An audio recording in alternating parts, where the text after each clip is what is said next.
Hi hello welcome to Indian knowledge university. ఈరోజు current affair మరియు విద్యా ఉద్యోగ సమాచారం చూసుకుంటే ప్రధానంగా అయితే విద్యా సమాచారం అయితే చాలా రావడం జరిగింది. అదేవిధంగా మన ఛానల్ని చూస్తున్న వారు లైక్ చేయడం మాత్రం మర్చిపోద్దు. మీరు చేసే లైక్ వల్ల మరికొంతమంది విద్యార్థులకు ఈ వీడియో చేరే ప్రయత్నం అయితే జరుగుతుంది.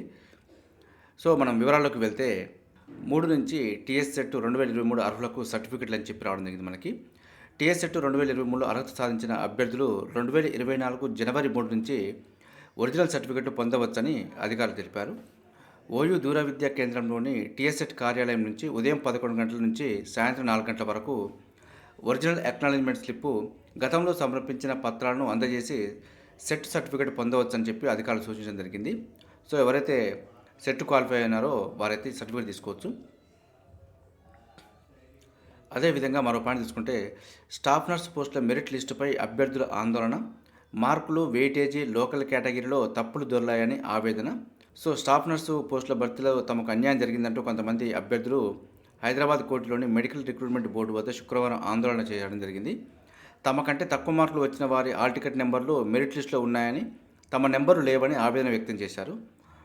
కాంట్రాక్టు అవుట్సోర్సింగ్ వెయిటేజీకి సంబంధించిన మార్కులు తమకు కలవలేదంటూ మరికొందరు ఆరోపించారు. దీనిపై స్పందించిన అధికారులు బోర్డు వద్దకు వచ్చిన అభ్యర్థులందరి నుంచి రాతపూర్వక ఫిర్యాదు తీసుకున్నాం.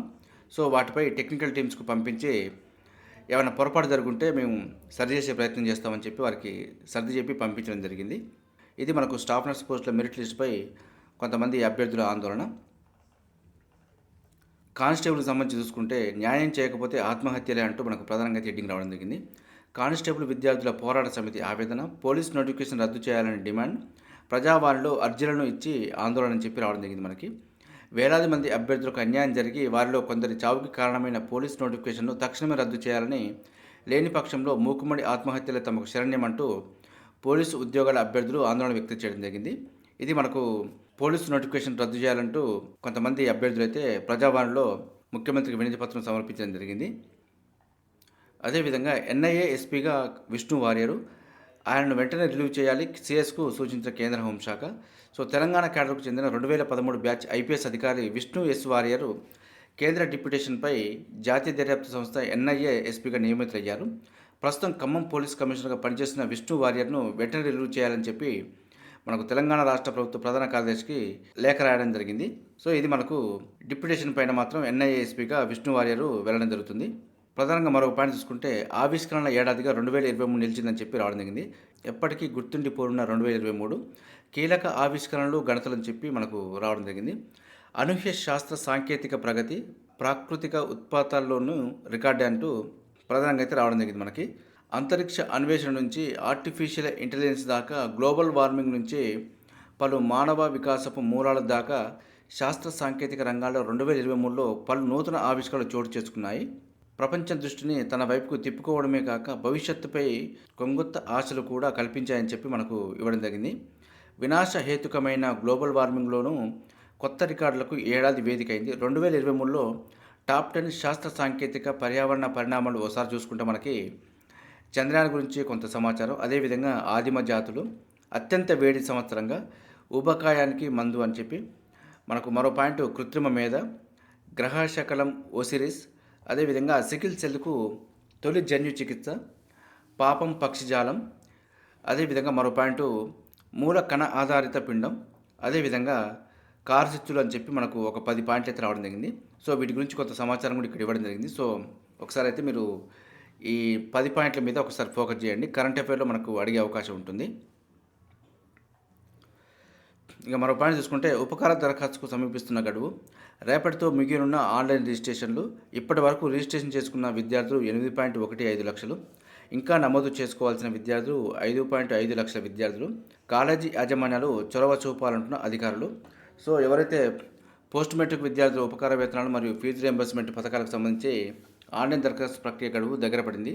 సో ఎవరైతే అప్లై చేసుకోలేదో వాళ్ళు అప్లై చేసుకునే ప్రయత్నం చేయండి. ఎందుకంటే మనకు ఫీజు రియంబర్స్మెంట్ రాకుంటే ఫీజు పేమెంట్ చేయాల్సి ఉంటుంది. ఈ విషయాన్ని దృష్టిలో పెట్టుకొని అప్లికేషన్ చేసుకోండి. స్పోర్ట్స్కి సంబంధించి మరో పాయింట్ చూసుకుంటే సరికొత్త శిఖరాలకు అని చెప్పి రావడం జరిగింది. అంతర్జాతీయ వేదికపై మెరిసిన భారత క్రీడాకారులు, చిరస్మరణీయ విజయాలు అందించిన 2023. ఇందులో ప్రధానంగా చూసుకుంటే మన బల్యం బంగారం అంటూ నీరజ్ చోప్రా గురించి రావడం జరిగింది. అదేవిధంగా తొలిసారి పథకాల సెంచరీ అంటూ మనకు చైనాలో జరిగిన ఆసియా క్రీడల గురించి రావడం జరిగింది. 2 దశాబ్దాలుగా భారత టెన్నిస్కు ముఖచిత్రంగా నిలిచిన సానియా మీర్జా ఈ ఏడాది తన కెరీర్కు ముగింపు పలికిందని చెప్పి కూడా మనకు 2023 గురించి రావడం జరిగింది. అదేవిధంగా మాయని మచ్చల అంటూ మనకు రెజ్లింగ్ సమాఖ్య గురించి కొంత రావడం జరిగింది. ఈ ఏడాది జనవరి 18న ఢిల్లీలోని జంతర్ మంతర్ వద్ద భారత మహిళా రెజ్లర్లు ఆందోళనకు దిగారు. భారత రెజ్లింగ్ సమాఖ్య అధ్యక్షుడు బ్రిజ్భూషణ్ సింగ్ మహిళా రెజ్లర్లను లైంగిక వేధింపులకు గురి చేశారంటూ వారిపైన ఆరోపిస్తూ మనకు రెజ్లింగ్ సంబంధించిన క్రీడాకారులు దానిపైన అయితే పోరాటం చేయడం జరుగుతుంది. ఇది మనకు ఒక మాయని మచ్చ అంటూ ఈ ఏడాదికి రానుంది. నిఖత్ పసిడి పంచ్ అంటూ కూడా కొంత సమాచారం రావడం జరిగింది. గత ఏడాది తాను సాధించిన ప్రపంచ టైటిల్ గాలివాటం ఏమీ కాదని భారత స్టార్ బాక్సర్ నిఖత్ జరీన్ ఈ సంవత్సరం నిరూపించింది. న్యూఢిల్లీ వేదిక ఈ ఏడాది మార్చిలో జరిగిన ప్రపంచ ఛాంపియన్షిప్లో నిఖత్ మళ్ళీ తన పంచ్ పవర్ చాటుకుంది. 50 కేజీల విభాగంలో నిఖత్ స్వర్ణం సాధించి వరుసగా 2వ ఏడాది ప్రపంచ ఛాంపియన్గా నిలిచింది. ఇది మనకు నిఖత్ పసిడి పంచ్ గురించి కొంత సమాచారం. అదేవిధంగా బ్యాడ్మింటన్లోనూ ఈ ఏడాది పురుషుల డబుల్స్ జోడీ సాత్విక్ సాయిరాజ్ చిరాగ్ శెట్టి అదరగొట్టిందంటూ ఆసియా ఛాంపియన్షిప్లో ఆసియా క్రీడలో తొలిసారి డబుల్స్లో స్వర్ణ పతకాలు అందించిన ఈ ద్వయం Swiss open, India open, Indonesia open టోర్నీలోనూ టైటిల్స్ సాధించింది. సో ఇది ప్రపంచ ర్యాంకింగ్స్లో తొలిసారి నెంబర్ 1 స్థానానికి వచ్చిందని చెప్పి ఇవ్వడం జరిగింది. ఇది మనకు స్పోర్ట్స్లో కొన్ని పాయింట్ల గురించి అప్డేట్ సమాచారం. అదేవిధంగా రాష్ట్రీయ ఏకతా దివస్గా సర్దార్ పటేల్ జయంతి. దేశ ఐక్యతకు సర్దార్ వల్లభాయ్ పటేల్ చేసిన సేవలకు గుర్తుగా ఇక మీదట ఆయన జయంతి రోజైన అక్టోబర్ 31ని రాష్ట్రీయ ఏకతా దివస్గా నిర్వహించాలని కేంద్ర హోంశాఖ నిర్ణయించింది. ఇది మనకు సర్దార్ వల్లభాయ్ పటేల్ జయంతికి సంబంధించి. మరొక పాయింట్ చూసుకుంటే పారామెడికల్ కోర్సులో ప్రవేశాలకు కౌన్సిలింగ్ పూర్తి. వరంగల్ కాకతీయ వైద్య కళాశాలలోని పారామెడికల్ కోర్సులో ప్రవేశాలకు 2 రోజులుగా నిర్వహిస్తున్న కౌన్సిలింగ్ శుక్రవారం ముగిసింది. మొత్తం 266 సీట్లకు గాను 176 భర్తీ అయ్యాయి. మిగిలిన 90 సీట్లు తదుపరి కౌన్సిలింగ్లో భర్తీ చేస్తామంటూ మనకు పారామెడికల్ బోర్డు తెలపడం జరిగింది. ఇది ఎవరైతే పారామెడికల్ కౌన్సిలింగ్లో పాల్గొనలేదో మళ్ళీ వాళ్ళకు 2వ అవకాశం అయితే ఉంది. సో దాన్ని అయితే దృష్టిలో పెట్టుకోండి. గణతంత్ర వేడుకలకు 18 మంది సఫాయి కార్మికులు అంటూ మనకు రావడం జరిగింది. ప్రత్యేక అతిథులుగా పంపిస్తున్న రాష్ట్ర పురపాలక శాఖ దేశ రాజధాని ఢిల్లీలో జరిగే గణతంత్ర దినోత్సవంలో పాల్గొనేందుకు రాష్ట్రంలోని 18 మంది సఫాయి కార్మికులు ఎంపికయ్యారు. సో మొత్తానికైతే మనకు తెలంగాణ రాష్ట్రం నుంచి 18 మంది సఫాయి కార్మికులు గణతంత్ర వేడుకలకు హాజరవుతున్నారు. కరెంట్ అఫైర్లో భాగంగా అడిగే అవకాశం ఉంటుంది. మరో న్యూస్ చూసుకుంటే జనవరి 3 వరకు ఇంటర్ పరీక్ష ఫీజు గడువు పొడిగింపు. ఇంటర్మీడియట్ మొదటి మరియు ద్వితీయ సంవత్సరం జనరల్, వొకేషనల్ విభాగాలకు అపరాధ రుసుముతో కలిపి పరీక్ష ఫీజు చెల్లింపును గడువు 2024 జనవరి 3 వరకు పొడిగించినట్లు ఇంటర్మీడియట్ బోర్డు తెలిపింది. ఎవరైతే ఫీజు పేమెంట్ చేయలేదో మరొకసారి చూసుకొని పేమెంట్ చేసే ప్రయత్నం చేయండి. ఎందుకంటే అకాడమిక్ ఇయర్ వేస్ట్ కావద్దు. కరెంట్ అఫైర్లో భాగంగా మరో పాయింట్ చూసుకుంటే ఛత్రపతి శివాజీ స్ఫూర్తితో నేవీ అధికారులకు కొత్త బ్యాడ్జీలు.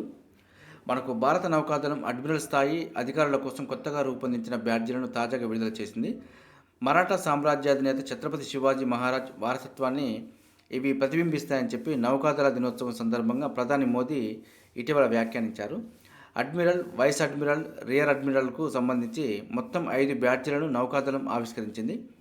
భుజానికి ధరించే ఈ బ్యాడ్జీ అధికారి స్థాయిని సూచిస్తుంది. బ్యాడ్జీపై ఎరుపు రంగులో అష్టభుజి ఆకారంలోని చిహ్నం 8 దిక్కుల్లో నౌకాదళ దార్శనికతకు ప్రతీక. ఛత్రపతి శివాజీ మహారాజ్ రాజముద్ర నుంచి స్ఫూర్తి పొంది దీన్ని రూపొందించారని చెప్పి ఇవ్వడం జరిగింది. ఇది మనకు నేవీ అధికారులకు కొత్త బ్యాడ్జీల గురించి కొంత సమాచారం.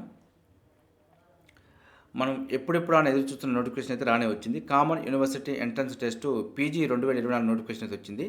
సో ఎవరైతే పీజీ సెంట్రల్ యూనివర్సిటీలో చదవాలనుకుంటున్నారో వారికైతే ఎంట్రన్స్ కంపల్సరీ రాయాల్సి ఉంటుంది. మనకు ఆన్లైన్ అప్లికేషన్ లాస్ట్ డేటు 2024 జనవరి 24 వరకు ఉంది. దీని గురించిన పూర్తి సమాచారం, entrance exam fee, syllabus, test pattern పూర్తి సమాచారంతో కూడిన ఇన్ఫర్మేషన్ అయితే మన ఛానల్లో అందుబాటులో ఉంది. సో కావాల్సిన వాళ్ళు మన ఛానల్లో ఒకసారి ఈ కామన్ యూనివర్సిటీ ఎంట్రన్స్ టెస్ట్ గురించి కూడా చూసుకోవచ్చు ఒకసారి. ఇది ఈరోజు సంబంధించి కరెంట్ అఫైర్ మరియు విద్యా ఉద్యోగ సమాచారం. ఇదే విధంగా ప్రతిరోజు మన ఛానల్లో అయితే అందుబాటులో ఉంటుంది. మన ఛానల్ని చూసిన వారు సబ్స్క్రైబ్ చేసుకుని ఫాలో అవుతూ ఉండండి. ఈ వీడియో నచ్చితే లైక్ చేయండి, షేర్ చేయండి, సబ్స్క్రైబ్ చేసుకోవడం మాత్రం మర్చిపోద్దు. Have a nice day.